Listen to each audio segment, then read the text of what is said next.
ये अभी उत्तर प्रदेश में SIR विशेष प्रगाढ़ पुनरीक्षण प्रारंभ हुआ है और हमने सभी BLO को भी ट्रेनिंग दे दी गई है। इस बारे में बता दिया गया है। सभी BLO घर घर जाकर अब गणना प्रपत्र भरवाएंगे।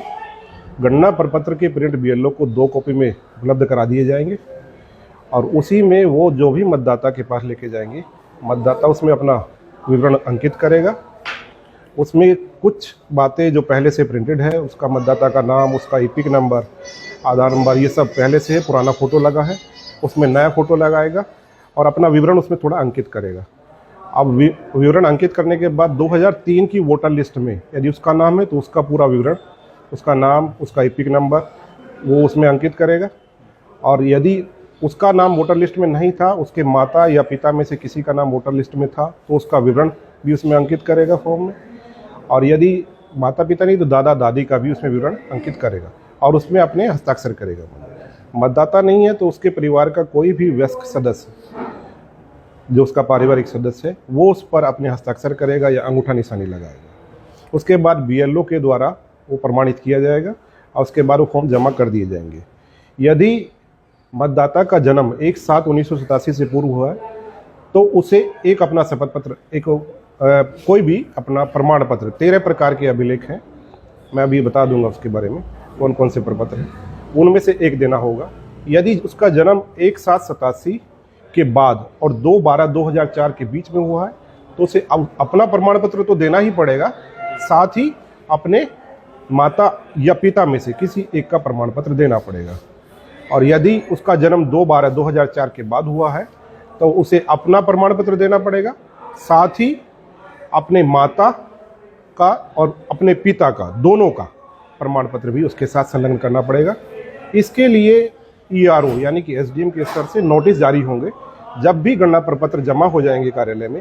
इसकी अवधि अभी गणना प्रपत्र भरवाने की और जमा करने की 4 तारीख से लेके 4 तारीख से शुरू हो जाएगा और 4 दिसंबर तक ये कार्यक्रम पूरा 1 महीना रहेगा। BLO घर घर जाएंगे और इन गणना प्रपत्र को भरवाकर कार्यालय में जमा करेंगे। यदि गणना प्रपत्र अधूरा है, 2003 की सूची का कोई भी उल्लेख उसमें नहीं किया गया है, तो उन्हें नोटिस जारी किए जाएंगे। इसीलिए यही मैंने आपको बताया अभी कि अगर उसका जन्म 1/7/87 के पूर्व हुआ है तो उसे 13 प्रमाण पत्रों में से एक प्रमाण पत्र देना पड़ेगा।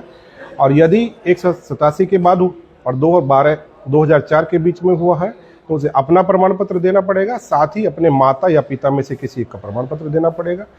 और यदि 2/12/2004 के बाद हुआ है तो उसे अपना प्रमाण पत्र, साथ ही माता और पिता दोनों का प्रमाण पत्र देना पड़ेगा, दोनों के। और जो प्रमाण पत्र है वो या तो सरकारी सेवा में, कहीं भी केंद्र की सरकार में या कहीं किसी संगठन में अगर वो है तो उसका आई कार्ड होगा, पहचान पत्र होगा, वो मान्य होगा।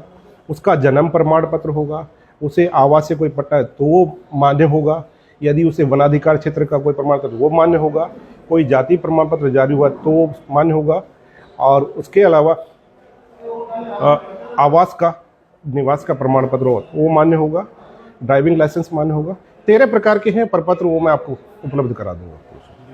इसमें मान लो किसी परिवार का सदस्य कोई बाहर रहते हैं तो उनके लिए क्या सुविधा होगी? देखिए, वोट अब एक ही जगह रहेगा, ठीक है। अगर उसके परिवार का मुखिया यहाँ उसको, अगर वो व्यक्ति बाहर कहीं नौकरी करने गया है और उसके वहाँ वोट नहीं बना है तो उसके परिवार का मुखिया भर के दे देगा, वो अपने प्रमाण पत्र संलग्न कराएगा, उसकी वोट बन जाएगी।